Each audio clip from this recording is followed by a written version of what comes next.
Hello and welcome to Restoring the Soul, a podcast dedicated to helping you close the gap between what you believe and what you actually experience. I'm your producer, Brian Beatty.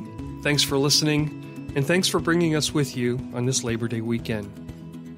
Today we conclude our two-part conversation with author, musician, and speaker Andy Crouch about his book, The Tech-Wise Family, Everyday Steps for Putting Technology in its Proper Place. As school is back in session and families are getting back to some regular life rhythms, we thought a conversation centered around how the entire family leverages technology would be most beneficial for these two episodes. On the back jacket of the book, it states poignantly, reclaiming real life in a world of devices. Now in this episode, keep an ear out for a few of the 10 tech-wise commitments, such as develop wisdom and courage as a family, create more than we consume, and wake up before our devices do, and go to bed before they do. Now, if you don't know Andy Crouch, he was an editor and producer at Christianity Today for more than 10 years. His work and writings have been featured in the New York Times, the Wall Street Journal, Time, and most importantly, received a shout-out in Lecrae's 2014 single, Nonfiction. We count it a privilege to know Andy and consider him a strong ally and friend in the fight to restore hearts and lives. So without any further delay, here's your host, Michael John Cusick. Andy, welcome back to part 2 of our conversation about your newest book, The Tech-Wise Family. Double trouble. Glad to still be talking about it. Yeah, there you go. In this conversation, there's so much to talk about. In the mid to last section of the book, you go deep into 3 decisions that you encourage people to do, and you've done this with your children and in your family, and then 10 commitments. But before we jump into those, there's a quote that I think frames all this, and you have a section on sex and pornography online.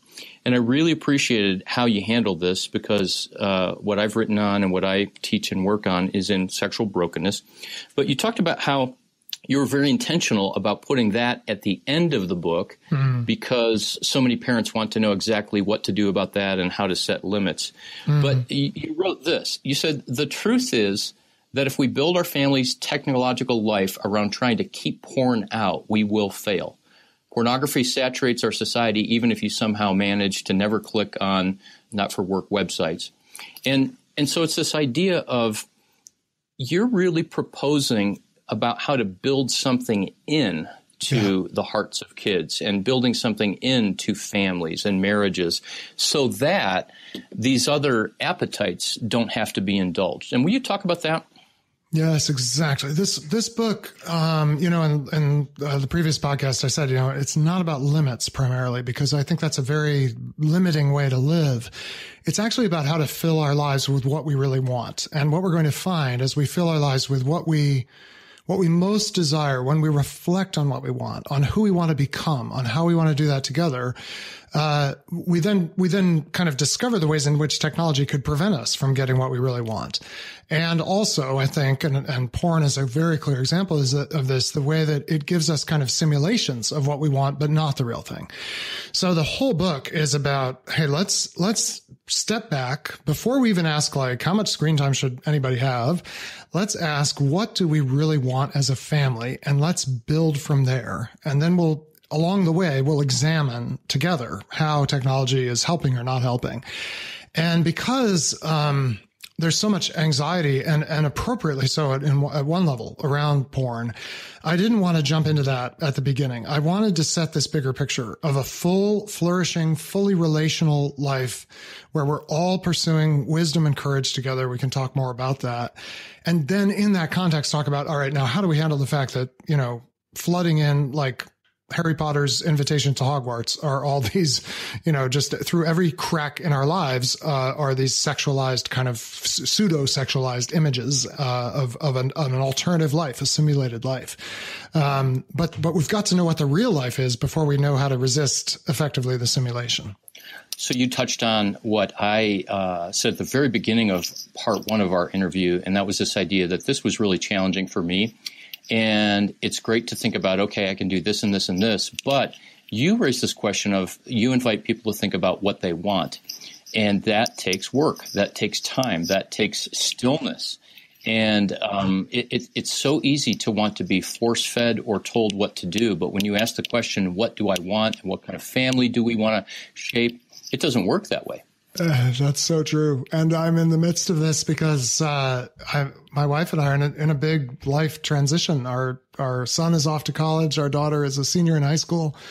And we're just beginning to kind of gingerly, or at least I'm gingerly stepping up to this question of what do we want for our marriage once it's not about daily raising of kids. And I will say, I'm not at all saying this is true for my wife, Catherine, but I actually resist that quite deeply. The work of identifying what we would want to choose together. I have discovered how resistant I am to just even exploring that question because it's vulnerable. It opens you up to a kind of failure that doesn't happen if you just take the default settings and keep being entertained and doing the things you already like to do. But it's where I think all real growth starts there. And that is where I kind of start the book. I say, well, what do you want family to be? Why do we enter into these covenants with people? And I make the case that what we should want from family is to become the kind of persons we really want to be, which is people of wisdom and people of courage. And that we're very unlikely to become those things without family of some kind, whether it's the church family or our marriage or our parenting or our extended family. And I try to make the case that until you choose that, technology is going to give you a really great alternative solution or simulation, but it's not going to give you the real thing. Yeah, and you touched on the 3 decisions. You also talk about shaping space and structuring time. Talk about those. Yeah, so these are kind of, I think the baseline or beginning steps we can take is to look at the space we live in and ask what kind of life is this nudging me toward or helping me embrace. And the reality is the device makers would like you to have lots of devices in that space. And they'll show you these amazing pictures of how happy your family will be if you have a TV there and if you have an Alexa and you have fill in all the devices we want in our homes. In our home, we decided we wanted those things to be at the edges. So the things that sort of offered easy everywhere and offered kind of low cost distraction. Eventually we did get a television, and where did we want that to be? We didn't want that at the center. We wanted those things at the edges. So the TV is in the basement. The basement is fine. It's not, it's fine to go to the basement, but it's just not the center of the house. And in the center of the house, we want things that rewarded creativity and skill and active engagement, because we want our kids to sort of grow up without us even having to say it all the time. We want to create more than we consume. And when you walk into our home, what I think you'd see if you walk into our first floor where we spend most of our time is you'd see very few devices. And you'd see lots of things that only work if you bring yourself to them. So a grand piano and a crafts table and books and, kitchen where you can cook. So that's the space part. I basically say, put the things you most want to be your life to be about at the center of your space, and put the things that are just easy and entertaining at the edges. And then the time piece really comes out of this beautiful biblical idea of Sabbath.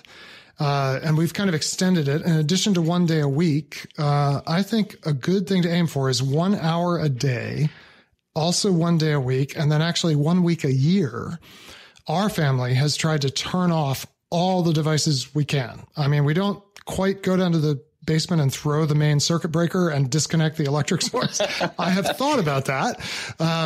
I do think refrigeration is a useful thing to just have going all the time. So I want things to stay frozen, I guess. But we do, like at dinner time, we turn off the electric lights most nights and we light candles. It's dark at night, and instead of turning on the electric lights, we light candles. And turns out that changes dinner in really amazing ways. It's really cool. So 1 hour a day, we turn as many of the devices off as we can. Certainly all the little phones and pads and tablets, all those things get put away. 1 day a week for us, that's Sunday. We do the same. And then 1 week a year during our vacation, which we're able to take in the summer, all that stuff gets turned off. And man, especially that week thing, you go through quite a bit of withdrawal. But on the other side of the withdrawal, it gets so great because you discover all these fun things to do that don't require devices. That's so cool. And I hope that for our listeners as well as for me, I'm going to think those through and have conversations in my family about what that looks like. I love the thing about the candles. And I remember reading that in the book. And I thought of how Jews start the Sabbath, how they light candles and they break the bread. And going back to what you said about being outside, I really do think there's importance about sensory aliveness, touch, taste, sight, smell, sound. And when you shift the lighting and when you have candles, if there's a fragrance to it, and even the warmth of it, there's something sensory about that engages us at a different sensory level. Oh, that's so good. I haven't thought of it quite in that way, but it's totally true. And also it's simply a change, and that's good for us too. It's, candles also flicker, which I think is part of that. Like there's this variable quality to the light that's not true of incandescent or, whatever light. So that's really nice. Yeah. It's multi-sensory. And so, Andy, I'd like to thank our sponsor, the Yankee Candle Company, for sponsoring this half of the show. Go to yankeecandle.com on your device right now and get 20% off. So let's jump into the man. If all that happened because of TechWise Family is a bunch more candles got sold, that would actually be a major achievement in my view. That's funny. Let's jump into the 10 TechWise commitments, and you start with the commitment is to develop wisdom and courage as a family, and you talked about that already. Is that something that you and your wife kind of started even before you had kids, or did you have to craft that? I think that emerged over time. A lot of what's in this book, honestly, we arrived at kind of through trial and error. And I talk about that some in the book, at least. I certainly don't try to present it as, we had this all figured out and then we, had our little ones and from day one had this approach. We really figured it out as we went along. And I think along the way we realized we need to find a way to explain to our kids why we are making these weird decisions, like no video games, which was really tough for my son when he was 8 or 9 years old. And I realized, well, little Timothy, that was his name. It's because we're trying to develop something different in you that we don't really think video games will help. I guess you can start from the beginning. If you're young parents with either no children or tiny children, you can actually say, hey, wisdom and courage is going to be our thing. And some of our best friends have this beautiful family mission statement they wrote way before their kids were born. It's just a beautiful summary of what they want to be as a family. And honestly, we didn't do that, except that we did kind of iterate and realize, here are the values that we need to really make explicit for our kids to explain some of the instinctual choices we're making about what we do and don't use and why. Yeah. And I'm not trying to be funny when I say this because I know we're doing a lot of laughing, but nobody wakes up in the morning and says, we want to develop foolishness and cowardness as a family and in our children. But if you're not proactive and intentional about this and you just give untethered access to this technology, that's really what can happen. It really can happen. And it is happening. I mean, Sherry Turkle studies college students primarily and how they use devices, especially media, texting and social media. And they all prefer to text in their relationships rather than talk because when you text, you're in control. And that's the principal reason they give is you know exactly what you said. You get to decide when you say it. There's no nonverbal messages that you don't have complete control over.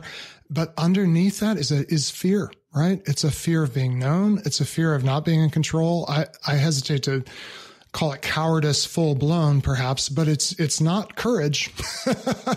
And the idea that we can just in some neutral way, just add these devices to our lives and they won't reinforce that deep desire in all of us, not to be known, not to be at risk, not to be out of control. It would be very foolish actually to think that these things won't reinforce the worst in us if we're not very intentional.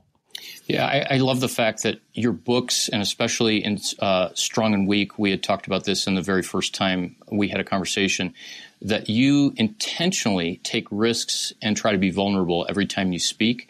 And so this whole idea of the vulnerability that you don't have to step into by communicating through technology, and we often don't think about that. Right.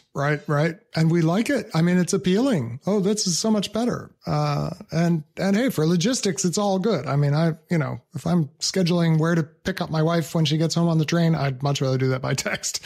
But if I'm breaking up with someone back in my teenage years, or if I'm having a conflict with my wife, like, the last thing we want to do is remove context from that, remove risk from that. Like, those are moments when you really need to be vulnerable in order to grow through whatever that experience is.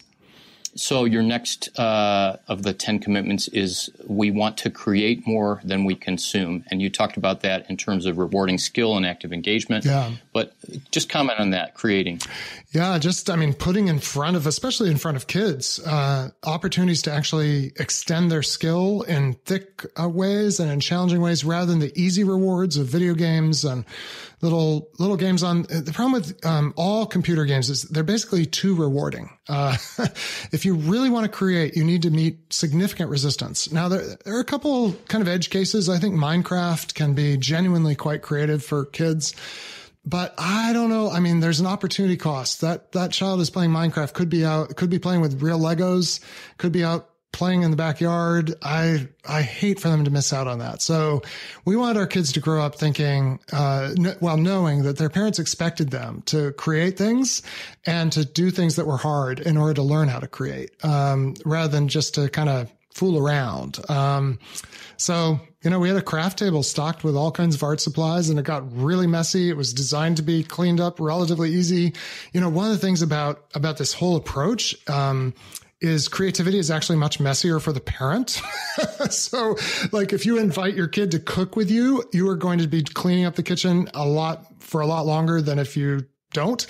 And if you tell your kid to finger paint, like, it's going to be a mess. And if you hand them that iPad and let them play a game, all you have to do is like take a little cloth and wipe the little fingerprints off it, and it'll be clean again. It's so much easier for the parent, but it's much less creative for the kid.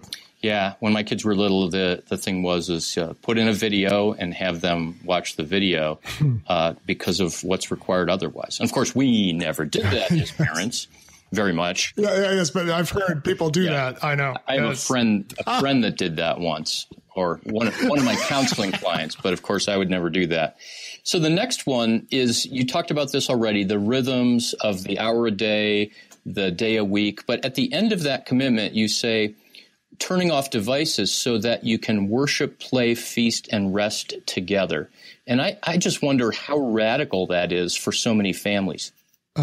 It's the most broken commandment, I think, pretty clearly. I mean, maybe except for you shall have no other gods before me, which all of us do. But honor the Sabbath, keep it holy. You shall not do any work. Your maidservant, your manservant, the alien in your towns. So it's this comprehensive economic system that has built in a way for everyone in the system to rest. Who does this? No one does this in our world. The Jews attempt to keep it, and in some ways they do keep it. But us Gentiles and Christians, for whom this commandment applies just as much, we do not do this.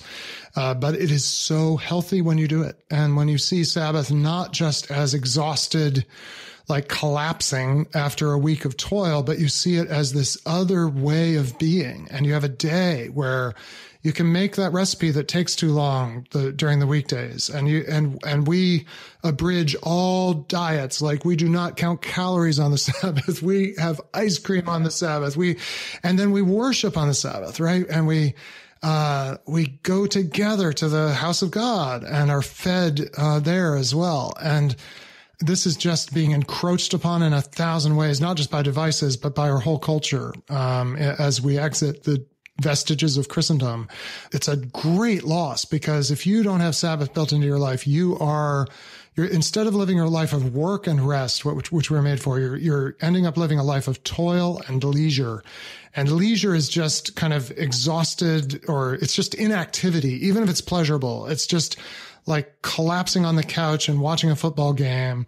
And that's not Sabbath. Sabbath is this active, regenerative, change of rhythm and pace that's so good for people and for families and relationships. And none of us do it because we have forgotten the Sabbath.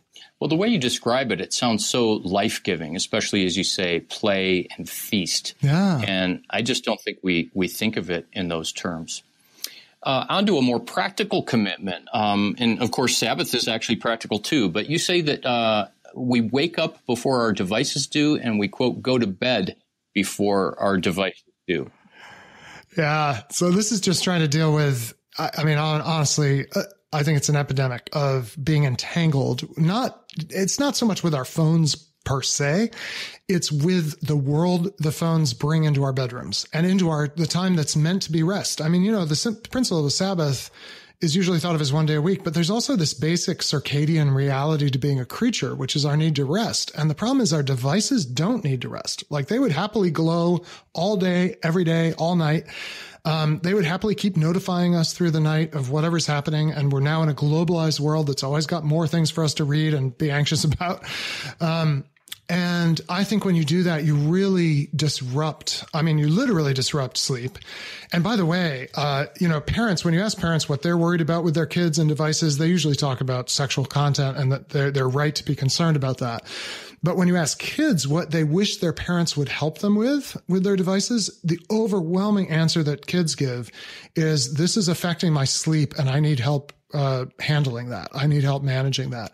And most parents have no idea how much is coming into their kids' lives. Like at 2 a.m. in the morning, text messages are coming in, and those are full of euphoria and full of anxiety and full of all the things that teenage life is full of. And you used to come home from school, and you would be, you'd have that intense experience in middle school or high school. It's relationally intense. It's bound up with all kinds of challenges, but you'd come home and you'd be insulated from it. And maybe you'd talk on the phone in my high school days for an hour or two with your friends at night, but then you'd hang up the phone and you'd go to your bedroom and you'd be still, and that world wouldn't be in the bedroom with you. And now it's in the bedroom with you. And I don't think this is good for adults, and I know it's not good for kids. And I think it's best if we just make it a family-wide rule. The devices sleep downstairs. They go to bed before we do. We wake up. It's not the first thing we do in the morning to check them. They'll wait.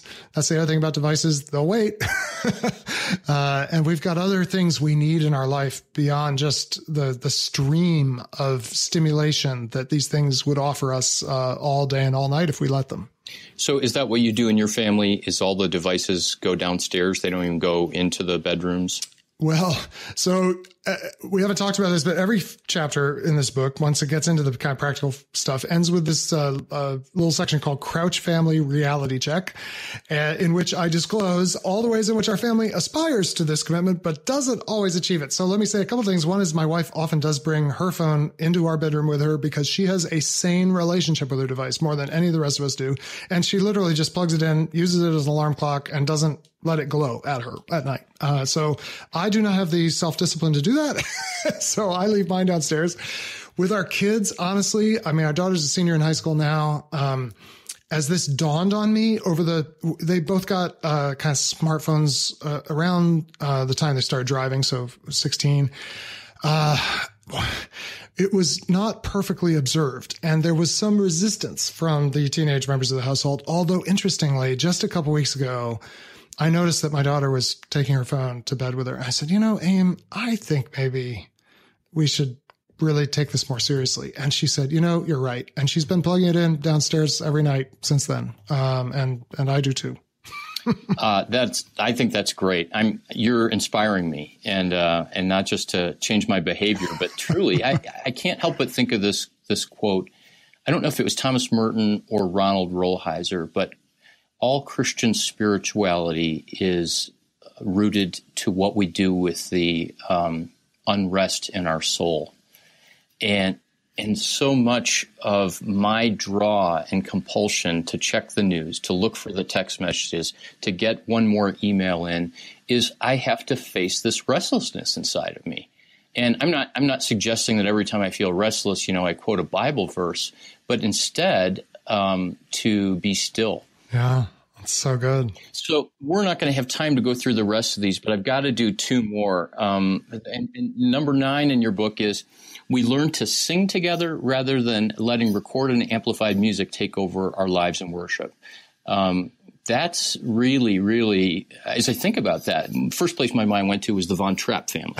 And in the Sound of Music movie, I mean, it's just a joy. And I've met a couple of members of your family, and I know there's very musical. But what does that look like for you guys? I mean, for us, we literally do sing, especially on Sundays. We sing hymns as part of either some mornings we're doing family church, as we call it, a time for kind of discipling our kids, and we sing as part of that.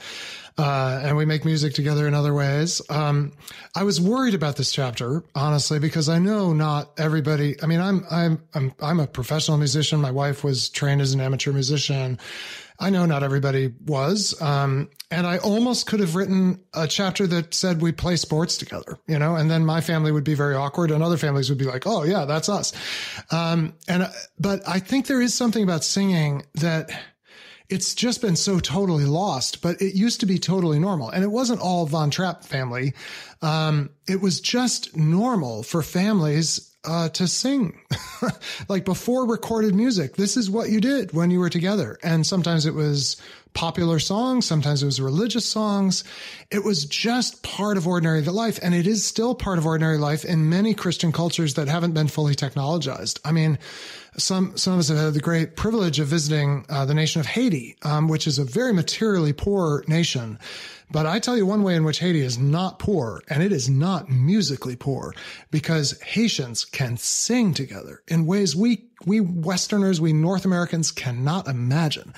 I just think this is a very fundamental component of health. And I worry that it will make families that just feel like, oh, we don't have, we could never do that, make them just feel guilty, which I don't intend to do. But I also just want to awaken in us this sense we've lost something that we used to all have. And now we have wonderful, endless recorded music, but we don't make music. And I think something is lost there. And let's at least try to gingerly edge toward regaining what we lost. People that might find it odd or vulnerable to sing together as a family wouldn't hesitate to pay a lot of money for a ticket to their favorite concert. The lights go out and then they sing along. Yeah, that's true. There's the sense of belonging and almost family there. And so last one, and this is what I love the most because it was a summary, but also just so articulate. You said, this commitment to show up in person for the big events of life and that we learn how to be human by being fully present at our moments of greatest vulnerability. That sounds like if I could do that in and of itself, I'd be a happy person. Wow. In the last podcast, we talked about how technology does help with things like medical moments where we need reliability and we need certain kinds of devices that really do help. But it has also inserted itself very profoundly in the two most profound moments of human life, which is birth and death. So many, many births now take place in a medical environment, and there are good medical reasons for this. And both births of our own children took place in a medical environment. And many, many deaths take place in a medical environment. And there's less good reasons for that, to be honest. With birth, there's real risk in childbirth that needs to be cared for. And we have good medical ways to do that. But when you're dying, you're dying. And we're not going to fix that medically. Like, we're not going to make you live forever. And so there's a moment at which the medical efforts have passed their usefulness and are not going to extend life in a helpful way. And at that moment, the hospital, which is the technological environment par excellence, is the worst place to be.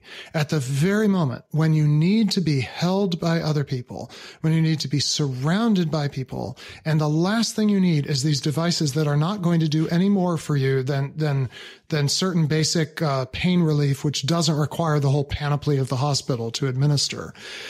And people are dying in unbelievable isolation, and in ways that none of us would choose if we had the foresight to really understand what it meant. So the last chapter of the book is about birth and death and about our willingness to not technologically mediate those things, but to actually be present for them.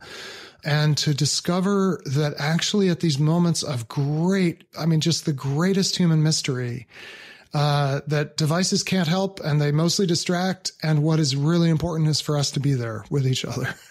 And of course, the problem is technology is causing us to forget or never learn how to be present and how to be present with suffering and how to be present with waiting, whether it's the waiting of childbirth or the waiting that comes with the uncertainty of when a person will pass from life to whatever is in the life to come. So that's, there's one family that read my book and the kids are like 8 and 10 years old. And, the last line of that commitment that you read part of is, we hope to die in one another's arms. And the kids thought this was hilarious. And they sort of chant it as this melodramatic, we hope to die in one another's arms. And I totally see why 8 and 10-year-olds would find it funny. And I also think it's the most profound gift we could ever give each other, is the promise that at that moment when my life is ending, that you will be there holding me as my family, and we won't be sending text messages at that point. And we'll know how to do that for each other because we've been practicing it all along. That's, I think, what I really hope people take away from that last chapter. Wow. This conversation, both of them, has just been such a gift. And as always, your thoughts and your writing are all about the flourishing of life and the human person. So thanks for what you do. And I hope it won't be too long before we have another conversation. Thank you, Michael. It's wonderful to get to talk. So thank you for listening to another episode of Restoring the Soul. We want you to know that Restoring the Soul is so much more than a podcast. What we're all about is helping couples and individuals get unstuck. You know how some people go to counseling or marriage therapy for months or even years and never really get anywhere? Our intensive programs help clients get unstuck in as little as 2 weeks. To learn more, visit restoringthesoul.com. That's restoringthesoul.com.